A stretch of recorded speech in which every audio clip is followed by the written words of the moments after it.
রাত্রেবেলায় দোকানে দেখতেছি সুন্দর তরি তরকারি সাজানো। এখানে লাল টুকটুকে টমেটো বিক্রি করা হচ্ছে।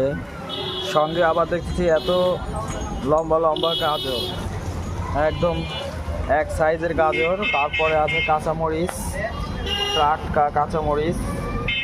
এখানে আছে আবার শসা। তারপরে আছে পেয়ারাগুলো একদম গাছ থেকে পাড়া, পাতা সহ। এই যে পেয়ারার পাতাও চলে আসছে সাথে। তারপরে আছে আম, এখানে আম বিক্রি করতেছে। সাথে চাউলের দোকান, এখানে এই যে চাউল বিক্রি করছে, এরা বসে আছে। এই মুরব্বী আবার দেখতেছি কলা, পাকা কলাও নিয়ে আসছে বিক্রি করার জন্য। এই পাশে আবার আর একটা দোকান আছে। এইভাবেই হচ্ছে রাস্তার পাশ দিয়ে সুন্দর মার্কেট, বেচা কেনা হয় সব কিছু।